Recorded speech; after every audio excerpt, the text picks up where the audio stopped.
First topic today, as you see here, risk analysis and selection of measures. First of all, I would like to give you again a brief introduction about how to evaluate the risk and what kind of measures can be applied, and then this will be the base for further planning of the protective measures for the physical damage or against physical damage and life hazard in buildings. Okay, so again, we are now here at part 2 of the IEC 62305 when it comes to the risk management or the risk assessment. And you see here, again, we have the part 1, which is all about the general principles, the lightning threat, and so on. And then the next step will be the risk analysis, and with the results of the risk analysis, we know what kind of measures we have to apply to have a reasonable lightning protection system. And there's often a question, do we have to make the risk assessment yes or no? Yes. Yes, exactly. Because before we can design a lightning protection system, there is a demand that the class of required LPS shall be selected, shall be, not should, shall be selected on the basis of a risk assessment. So there is no room for question. We have to do a risk analysis or a risk assessment according to part 2. Okay. What does this risk consist of? So we have 4 types of risks, 4 types of risk. Or risk number 1, 2, 3, and 4. And what is it about? Risk number 1 is the risk to human beings, the risk of loss of human life, including permanent injured people. Risk number 2 is the risk of loss of service to the public. So that means power utilities, water supply, telecommunication, and so on. And risk of loss of cultural heritage. And number 4 is risk of loss of economic value. And there is a tolerable risk given here that, let's say, is the RT, tolerable risk, once per year. That means the risk of loss of human life, or the risk of loss of human life, is only tolerable once in 10,000 years, in 100,000 years, sorry, in 100,000 years. To the power of 5 is 100,000 years. Then risk of loss to the service to the public is only tolerable once in 1,000 years, or once in 1,000 years. And risk of loss of cultural heritage once in 10,000 years, and risk of economic value only once in about 1,000 years. And bear in mind, these values are from the standard. Your customer may have their own overriding request, and they may say 1 in a million. Yeah. So if you're Disney World, you may have, you don't want people to die on the Pirates of the Caribbean ever. And the other point I wanted to make was that Stephen's going to demonstrate our main support Toolbox software. And this is not available open on the website. Bill, you might have been curious about that. But we sell the product. You can certainly get a software license if it's something that you need to get involved in. And the download is available on the website, and you can start the demo version or the full version where you have to apply for a license. Okay, Stephen, are we going to show this first step right now, or okay?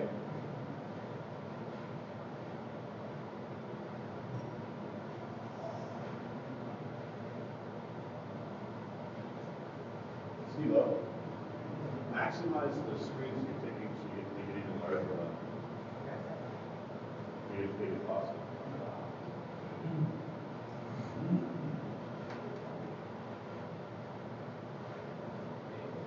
There you go.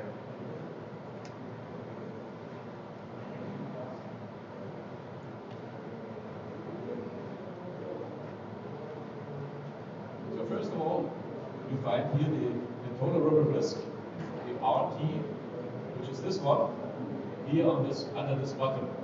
And you see here the pre-selected types of acceptable or total rubber risks. Once in about 100,000 years, once in 1,000 years, once in 10,000 years, and once in 1,000 years.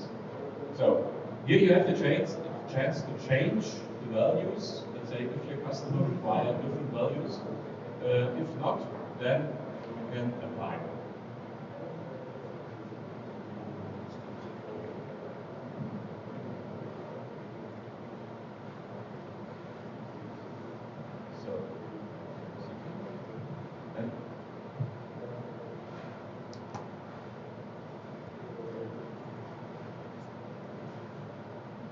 Whether you take it for the software.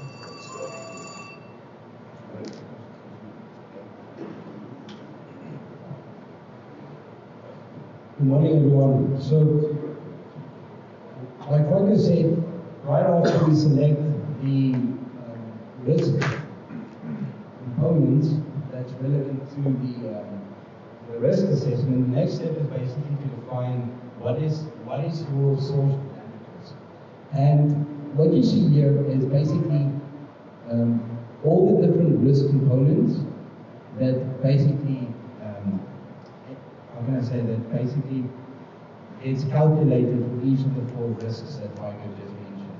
So in the software, like Volker said, we select the relevant risk that we're going to assess for, and then secondly, we define the structure's geometric values. So we'll look at the height.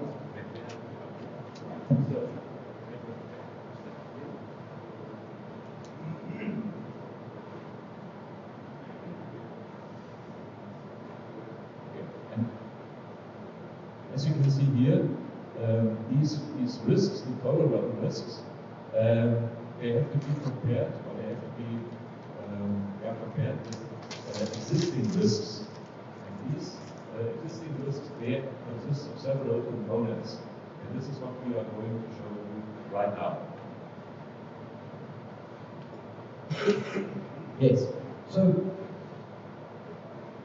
now take into consideration the 4 risks that we have: the risk of loss of human life, service to the public, loss of cultural heritage, and loss of economic value. From these 4 risks, we have to calculate an RA to RZ for each of those risks. And you can imagine the quantitative calculations that's behind this. So, like I said, 4 sources. In other words, you have, when we look at just the risk of human life, loss of human life, we have 4 sources of damage. So the first is a direct lightning strike to the structure. That results in a risk RA, which is a touch potential risk, RB, which is a risk of fire, RC, which is loss of electronic equipment because of the electromagnetic induced inductions. Then S2 is basically where you have an indirect strike to the structure, resulting in lightning electromagnetic pulse that basically damages your electronic equipment. And then source 3 is a direct strike to your incoming lines, resulting once again in dangerous touch potentials, RU, risk of fire because of dangerous sparking in the building, and RW, which is loss of electronic equipment because of that potential difference.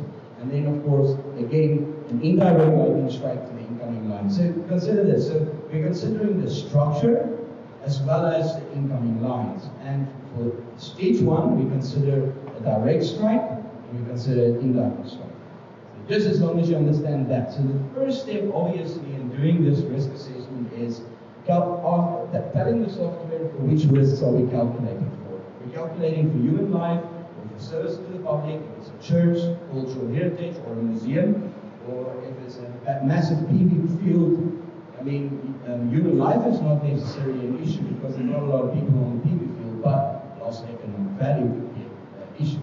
So then we move on forward, and obviously you can think the first thing that we have to do is define the building and define the incoming amounts, because that's what we're calculating for. So the software now allows you to move forward, and either you have a simple structure, that's just a normal square structure with a length, a height, and width, or you have a building with a higher part, a bit more complex, or you can go and have a complex structure. I like to do a complex structure of the software, even if the building itself is a simple building, for the main reason that it's nice to see this connection area that's being calculated by the software. So a new term, connection area, that is again the area that is considered a risk in terms of the strikes in the building. So the collection area is basically calculated then from this geometric dimensions of the structure. There we have it. I'm kind of taking over your presentation now. So. I'll just give you a bigger screen. Okay. And just to show the audience what is. Please. But you are going to explain it. Feel free to just put in here. So what you see up there is the connection area considered for a lightning strike to a structure, and it takes into consideration, like I said, the length, the width, and the height. So this connection, anything within this connection area is now being calculated as a direct lightning strike. So in other words, if I now take the lightning flash density for that area, say 8 flashes per square kilometer, I can now go and determine in that connection area defined for that structure how many dangerous strikes, how many direct strikes can I expect. And that's the next step, the next factor that's being calculated in this process. The same for the incoming line. If I have we're showing, the next one is basically the indirect lightning striking structure that you see there. And that is a whole different collection area that's calculated 500 meters away from the structure. So you can now imagine, by giving the software or by using the dimension of the building, I can now determine with the flash density of the region how many direct lightning strikes I can expect this structure in a year. So that's the main component that's calculated here. So now moving forward, I can now define a factor here which we call the environmental factor. Is this structure an isolated structure on top of a hill? Is it a structure that's surrounded by other structures that are of the same height or smaller? Or is it a structure that's basically surrounded by a much higher structure? So you can imagine there's a reduction factor taking into consideration the environment that the structure is in. So once I do that, that will either increase the risk. You see, if I select an isolated, if the factor is 2, or it reduces it to 0.25 if the factor is, if it's surrounded by other structures.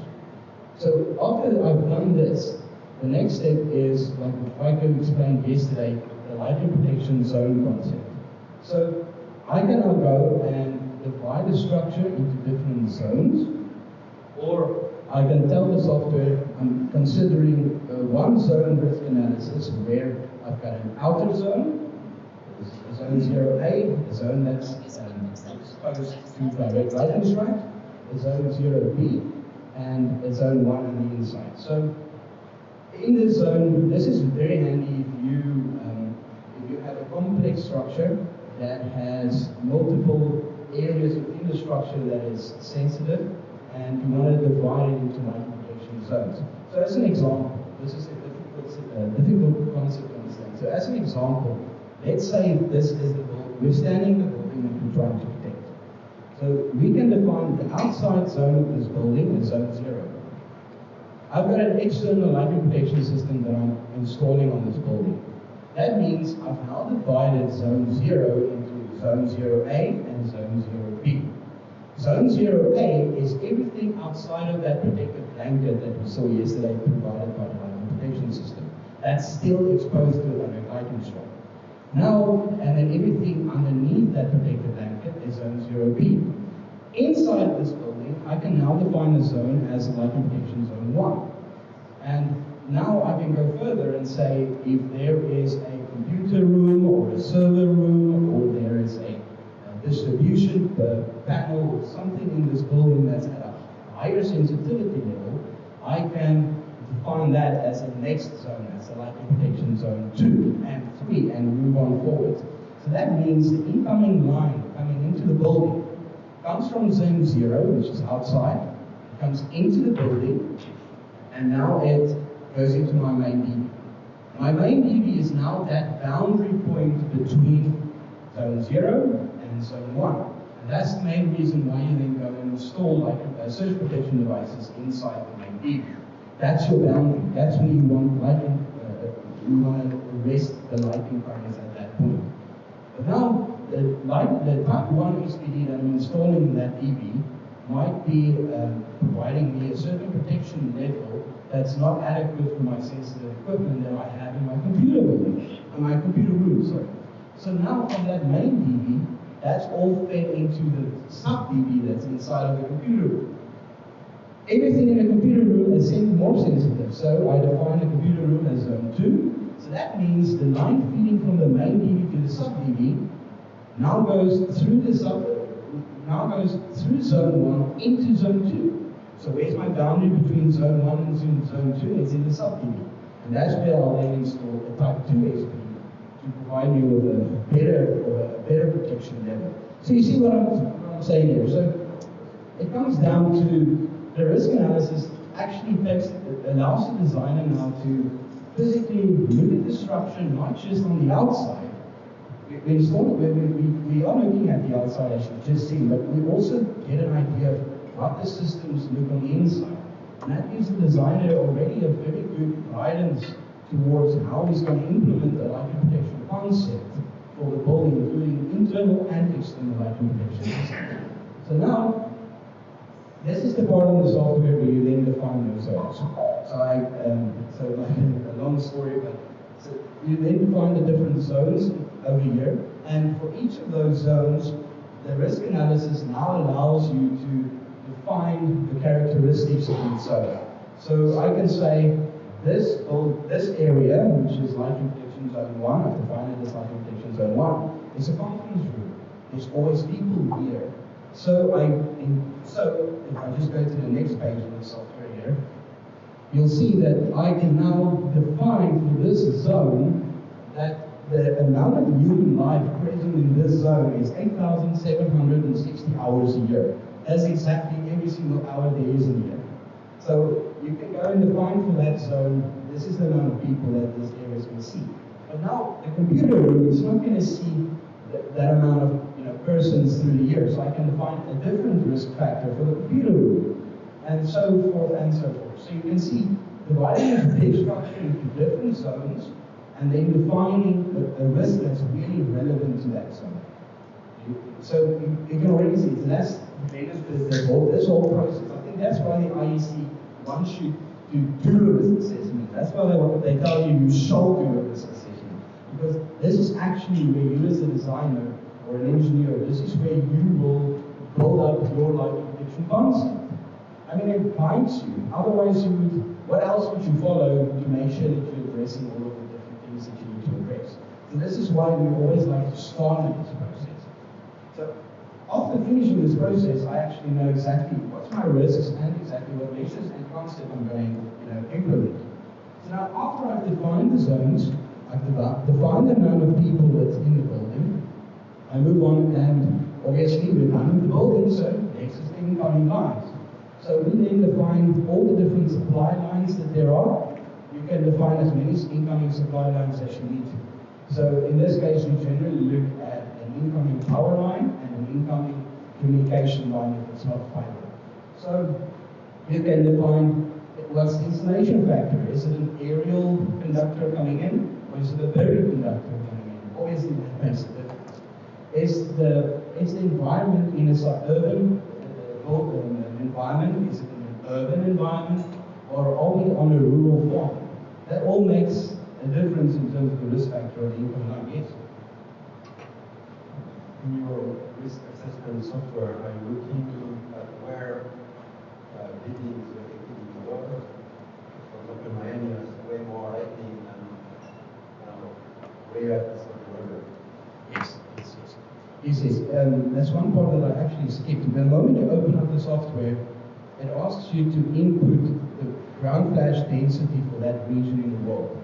So in other words, if this building is in Miami, I can use the Vaisala charts that we have in the USA. I can ask for the Vaisala report. When we do a risk analysis, we normally take a real-time 2-week snippet from the Vaisala websites and use that as a real-time flash density figure that we input here. So yes, you're correct. So doing this risk assessment in the Congo, in Africa, you have to put in a flash density of 40. And if you do it in South Africa, you have to put in 30. If you do it in North Carolina, you put in anything between 6 and 8.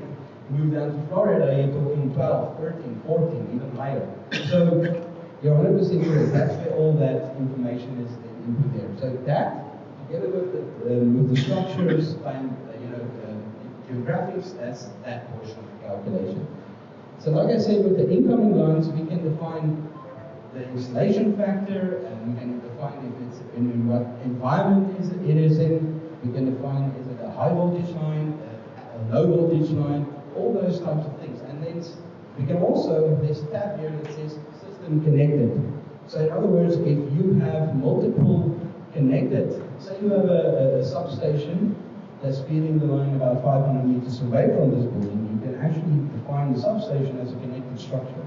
And take into consideration the fact that if the substation is directly struck by lightning, you can also get something on an incoming line feeding into your control building. So you can take into consideration complex systems like that as well.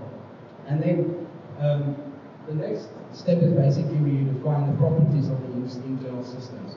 You kind of get an idea of what the building is used for. So you can put in there the general search withstand capability of the equipment in this building, like the projector and the TV and those things, is between 1 and 1.5 kV or 1.5 and 2 kV. And you can input those values in that portion of the software. And that gives the foundation then for calculating that. So there's, let me just show you that tab. So there's that same tab for the connected structure, and that tab where you define the impulse withstand capability of the equipment.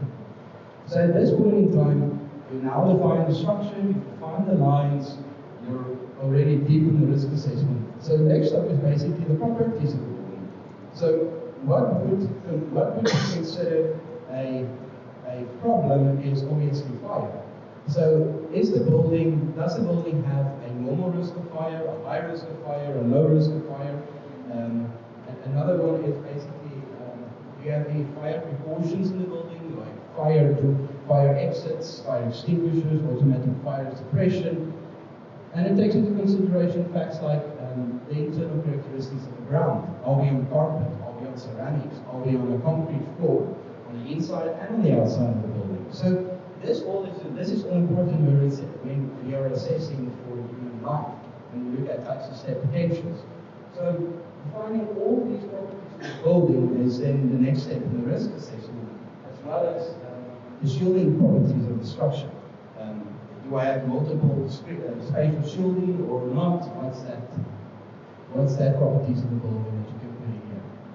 Then we define the losses. So as you can see, from the beginning, I selected loss of human life and loss of service to the public as the two main risks. So now I can say to the program, or to the factors, is there a risk for touch and step potential in the building or not? Yes. A typical value, and same for internal. Then, in terms of factor of fire, is this an industrial or commercial building? Is this a school? Is this a hospital? All those things have a direct effect on the risk that's being calculated. And then obviously a kind of special hazard is basically panic. Is this a hotel building like this, having people on 10 floors, and there's a fire, there's definitely going to be a risk of panic. And panic is something that's going to happen with people and it's going to affect the risk.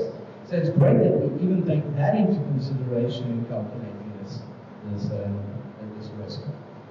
And then the same for the service to the public. On the service to the public, you then just select, is this facility critical to supplying telecommunication services, or power services, or water services, or gas services to the public? And that's where you assess if you're doing a power generating station, or you're doing a substation, or something like that. That's where you'll consider service to the public. And then obviously there's relevant factors on their cultural heritage, for churches and museums and those types of things. And then economic value, where you have to do a cost analysis to determine economic cost. Then we get to the actual risk assessment part. So at the bottom here, it will then show you what is the relevant risk that you see compared to the tolerable risk value. So you can see it's a bit small. You can see you're about 100 and something percent, 336% relative to the tolerable value. So now I know I need to implement certain measures to try and reduce these red bars, these risk values, to be below the tolerable values. And that's what those bars show you. So you can see I have quite a significant risk in terms of service to the public. So now there we are. So now you can see,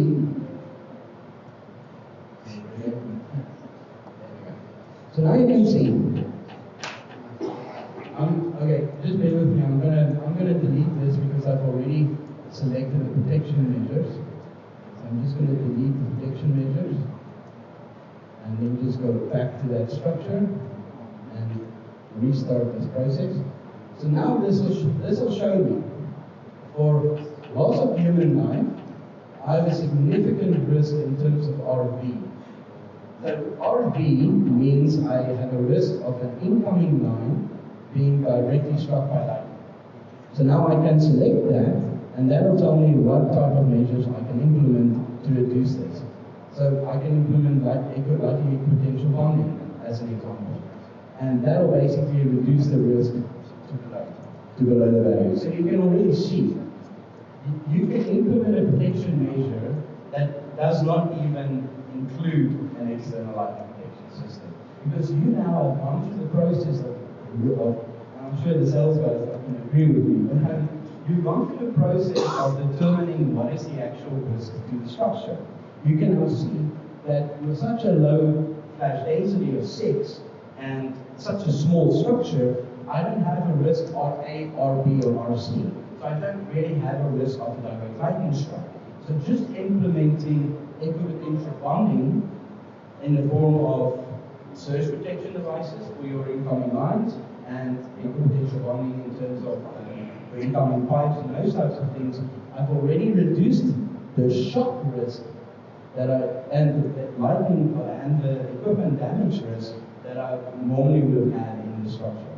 So you can see that. So you can also, implement stuff like fire extinguishers. I've had times where the risk bar is just over the tolerable value, and I just can't seem to get it done. And then I'm with the client on the phone, and he actually tells me, no, I have an automatic fire suppression system in the building. I said, but that makes a massive difference. The moment I select that factor, I'm within the tolerable value. So you can see all of the stakes, and all of this is important in the risk assessment. And then I select service to the public. So you can see service to the public now still seems to be a problem. It's because it's not considering the same risks. The risks for service to the public that I have here is RM and RC, which is basically indirect lightning strikes to either the building or the incoming line being an issue. You can already think, what's incoming line? What's going to be the solution that I have to select there? I can tell you now, it's probably going to be surge protection devices. So implementing an SPD there and an SPD, sorry, it's a bit small. There we go. Implementing an SPD there. obviously now you're going to continue this process of selecting, is it a shielded incoming line or not? Is it through an isolating transformer that's coming in? You take all those things into consideration, and then eventually you will come up with a risk that is acceptable. And then at the end, you then, let me just select one that I've already done, that's maybe already saved. Let me just check. Yeah, this one is already saved. Yeah, this is saved. So at the end,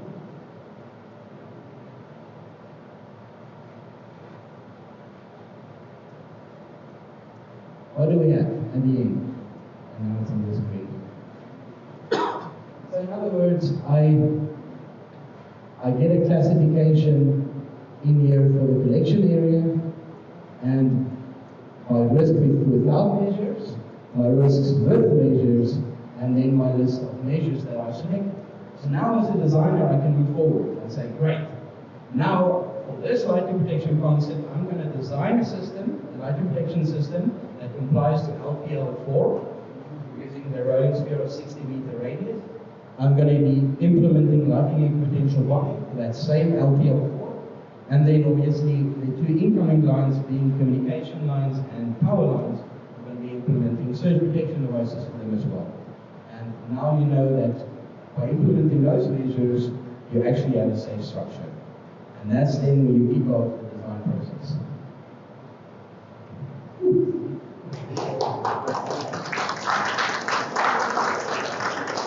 So, on the risk assessment, does it give you the minimum to bring that structure up?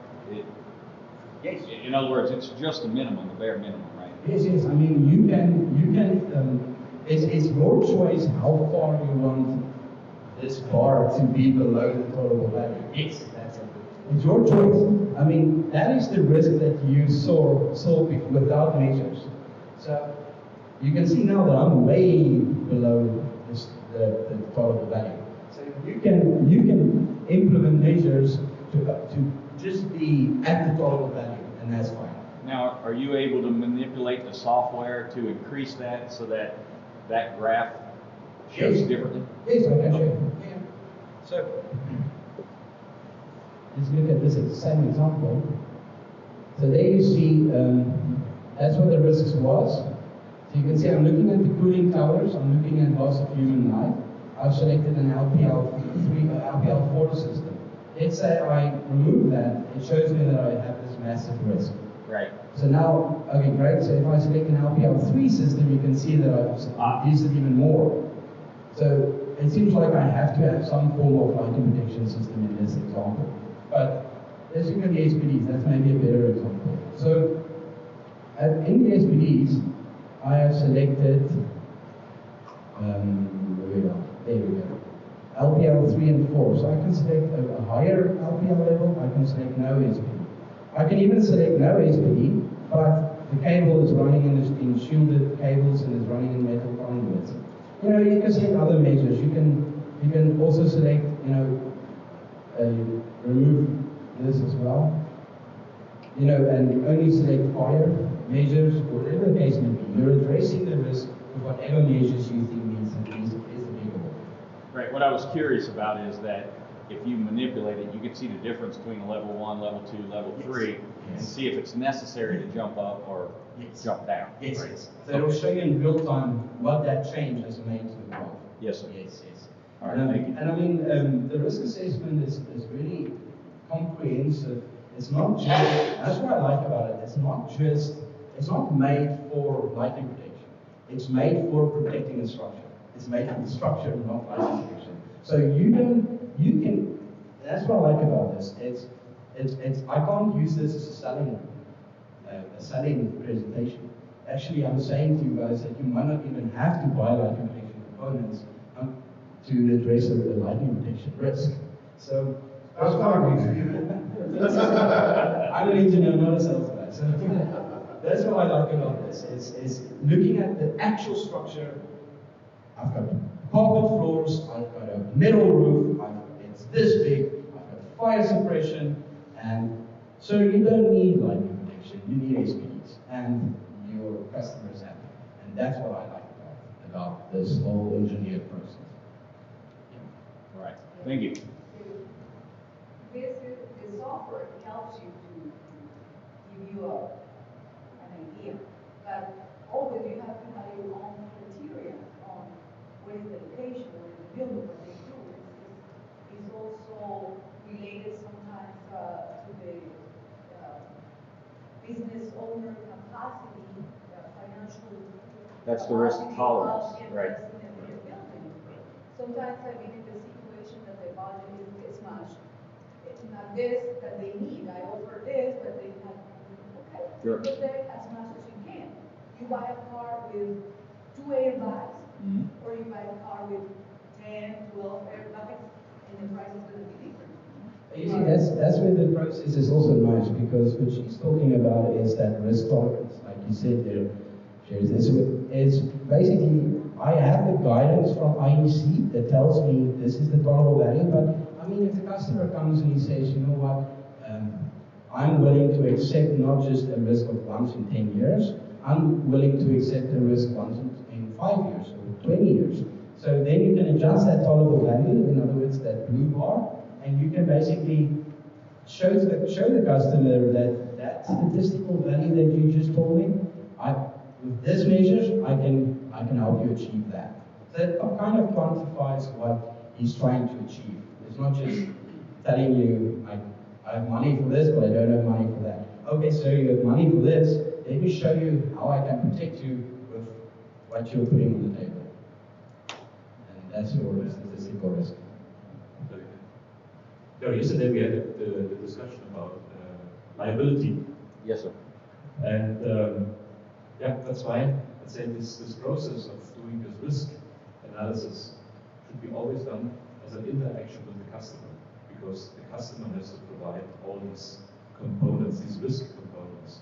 And based on these, let's say, acceptable risk, tolerable risk, you select the protective measures. But the input has always to come from the customer. So if you don't, or if you say, okay, I assume that, then probably right. You make it their decision. It's the decision of the customer. What is the acceptable risk? Yes, sir. Yeah. And you can help them to provide related protective measures with this risk analysis. Right. Thank you. Great. I think Okay. I don't have anything else to say. Any further question on that? So thank you, Stephen, for speaking so quick and so fast. We are a little bit ahead of time. Any further questions regarding this subject, regarding this risk analysis?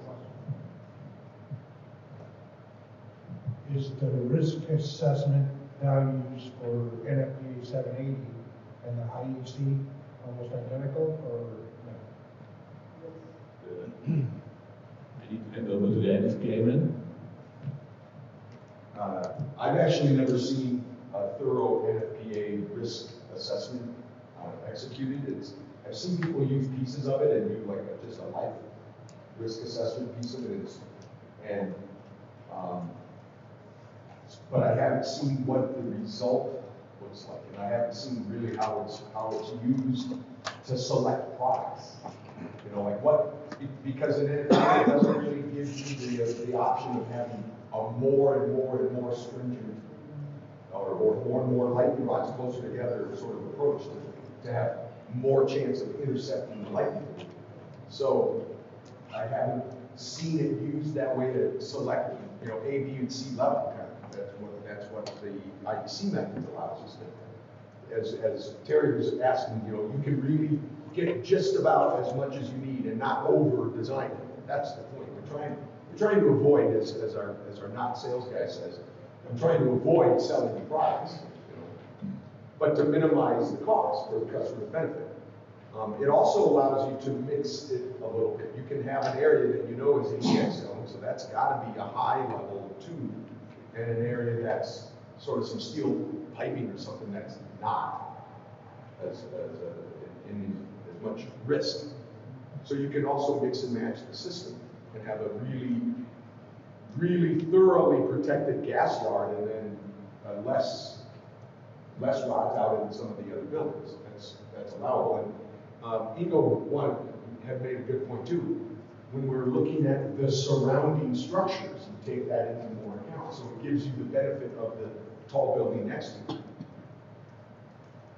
which you don't necessarily get that out of an NFPA world. Okay. Yeah, we're a little bit ahead of schedule. You want to?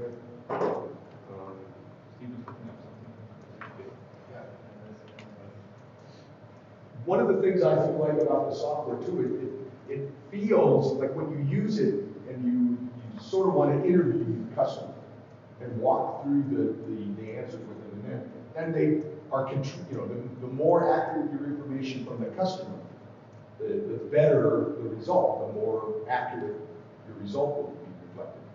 So I kind of like that part. It's sort of like an interview process, kind of a tool. All right, here you go. You want to some more questions? Great. I also believe that the software gives you like a tool as a basis of design because, for example, if you have an existing building, and Steve was talking about shielded cable surface, right? Well, if it's an existing building and it's not shielded, it's not going to be shielded. So you know that, right? But if it is a new building, at the beginning, you can actually implement some basis of design, including the surge protection devices, including the shielded cable for the surface, and all the things that you might implement in your design of the building to incorporate and mitigate this risk. So I think it's a tool that actually even ahead of the design of the building, some information that you say, hey, in my building I'm going to have a shielded cable for the surface, and that's something that I want. I want to have an isolated transformer or a transformer that isolates that risk as well. Things like that it will help you in the design of the actual structure, building, and electrical construction, right? So I think the software is pretty good to keep ahead of the curve and give you information that you can implement in your design. I think it works both ways. You have to evaluate the existing building, of course, but you are more in the planning stage or in the planning process. Then, of course, there's also an idea of what kind of protective measures to implement right from the beginning.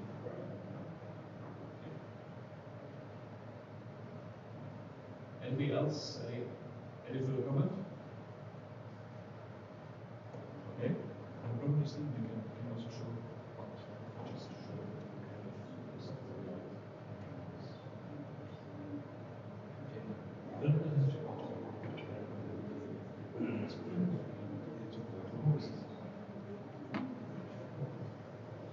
Micro.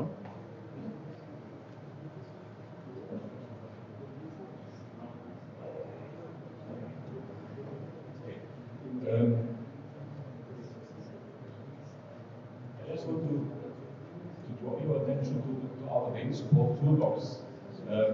This software is available for download on our website as a demo version. So it works, but you cannot for the risk assessment you cannot make a printout of the report. So therefore you have to apply for a full license. What else is on this DEHN SE Co KG Toolbox? So we have this risk tool, which is the biggest part. Then we have this DEHN distance tool, the calculation of separation distance. This is all about what we discussed yesterday already, and Stephen showed you also some calculations made from this DEHN distance tool. Then we have some small little tools. DEHN air termination tool.